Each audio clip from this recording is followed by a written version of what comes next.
కార్తీక పురాణం 9వ అధ్యాయము. విష్ణు పార్షద యమదూతల వివాదము. ఓ యమదూతలారా, మేము విష్ణుదూతలము, వైకుంఠము నుండి వచ్చితిమి. మీ ప్రభువకు యమధర్మరాజు ఎటువంటి పాపాత్మలను తీసుకుని రమ్మని మిమ్మల్ని పంపెను అని ప్రశ్నించిరి.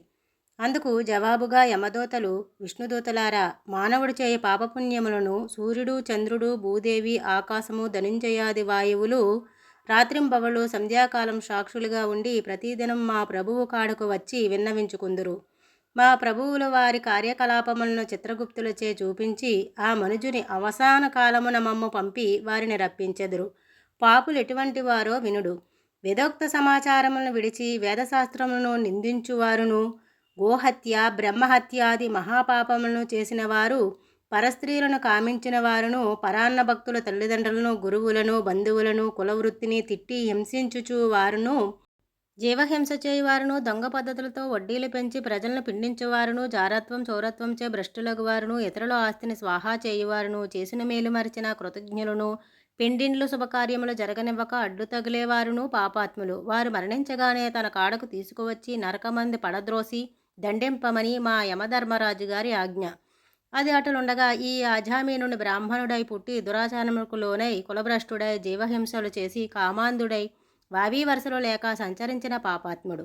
వీనిని విష్ణులోకమునకు ఎట్లు తీసుకొని పోవెదరు అని అడగగా విష్ణుదూతలు, ఓ యమకింకరులారా, మీరంతా అవివేకులు, మీకు ధర్మసూక్ష్మములు తెలియవు. ధర్మసూక్ష్మములెట్టివో చెప్పదము వినుడు. సజ్జనులతో సహవాసం చేయువారును, జపదాన ధర్మములు చేయువారును, అన్నదానము, కన్యాదానము, గోదానము, సాలగ్రామదానము చేయువారును, అనాథ ప్రేత సంస్కారములు చేయువారును, తులసీవనము పెంచువారును, తాటకములను త్రవించువారును, శివకేశవులను పూజించువారును, సదాహరినామస్మరణ చేయువారును, మరణకాలమందు నారాయణాయని శ్రీహరిని గాని, శివ అని శివుని గాని స్మరించువారును, తెలిసి గాని తెలియక గాని మరే రూపమున గాని హరినామస్మరణ చెవినబడిన వారును పుణ్యాత్ములు. కాబట్టి ఆజామినుడు ఎంత పాపాత్ముడైనను మరణకాలము నారాయణ అని పలికిరి. ఆజామినుడు విష్ణుదూతల సంభాషణలు ఆలకించి ఆశ్చర్యముంది. ఓ విష్ణుదూతలారా, పుట్టిన నాటి నుండి నేటి వరకు శ్రీమన్నారాయణ పూజ కాని, వ్రతము కాని, ధర్మములు కాని చేసి ఎరుగను. నవమాసములు మోసి కనీ పెంచిన తల్లిదండ్రులకు సహితము ప్రణమిల్లలేదు.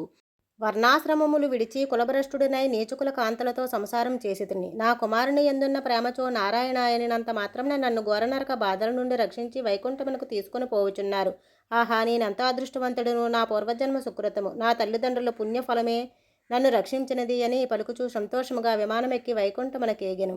కావున ఓ జనక చక్రవర్తి, తెలిసి గాని తెలియక గాని నిప్పును ముట్టిన నెట్టులా బొప్పలెక్కి బాధ కలిగించునో అటులనే శ్రీహరినామము స్మరించిన ఎడల సకల పాపములను నశించి మోక్షము నొందెదరు. ఇది ముమ్మాటికీని నిజము. ఇట్లు స్కాంద పురాణాంతర్గత వశిష్ఠ ప్రోక్త కార్తీక మహత్యమందలి 9వ అధ్యాయము సమాప్తము. సర్వం శ్రీకృష్ణార్పణమస్తు. లోకా సమస్తా సుఖినో భవంతు.